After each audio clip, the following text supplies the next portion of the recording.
Hallelujah. सब कैसे हैं? मैं विश्वास करता हूँ कि परमेश्वर का अनुग्रह आप सबके साथ है और उन्होंने आपको संभाल कर रखा हुआ है। आज एक विशेष दिन है पंजाब और पूरे विश्व के लिए, क्योंकि आज साधु सुंदर सिंह जी का जन्मदिन है और आज हमें ये सौभाग्य प्राप्त हुआ है कि हम भी उसी गांव में जाएं और ख़ासकर उन प्लेसेस को विज़िट करें जहां पर साधु जी ने परमेश्वर को देखा और उसके बाद एक मिशन यात्रा पर वो निकले थे।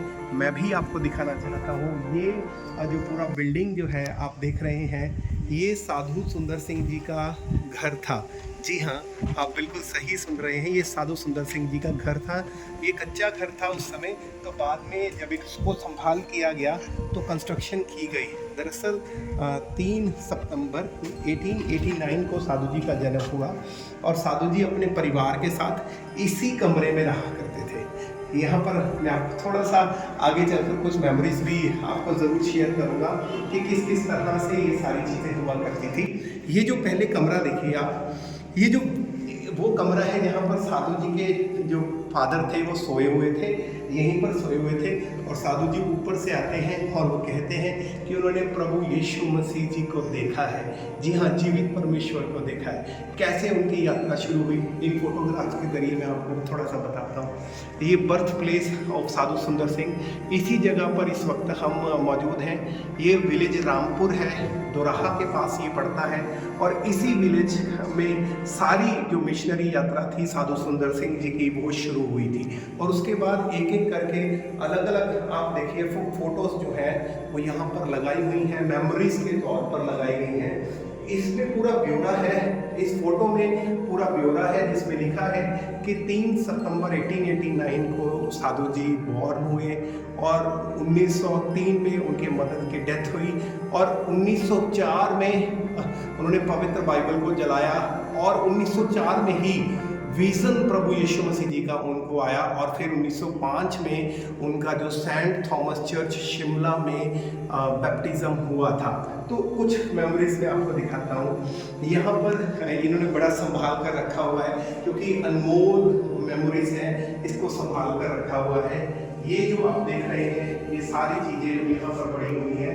ये साधु सुंदर सिंह जी की निशानी है, उस समय की निशानी है जो वो इस्तेमाल किया करते थे चीज़ें। और यहाँ पर पास्टर फिलिप जो है उनकी तरफ से ये सारा यहाँ पर यह प्रयास किया गया है और ये अनमोल जो धरोहर है उसको संभाल कर रखा गया है। मैं आपको कुछ ऐसा अमेजिंग दिखाऊंगा जिसको सुनकर आप भी बहुत ज़्यादा, आपको भी बहुत आनंद आने वाला है। आइए मेरे साथ पहले ऊपर आइए। वहाँ एक विजन रूम है, यानी वो रूम जिस रूम में प्रभु यीशु मसीह जी हाँ, हमारे राजा जी ने साधु सुंदर सिंह को दर्शन दिए थे, उसी रूम तक मैं आपको लेके जा रहा हूँ। आइए।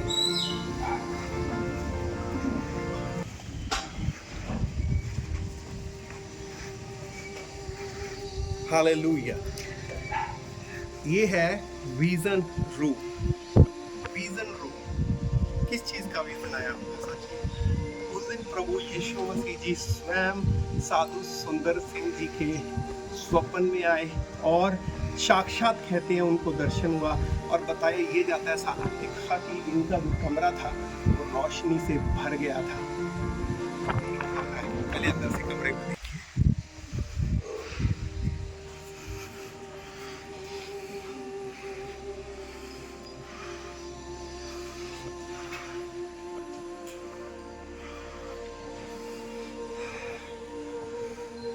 वाकई ही वो दिन अनमोल होता है जिस दिन परमेश्वर इंसान से संपर्क करते हैं। और ये वही कमरा है।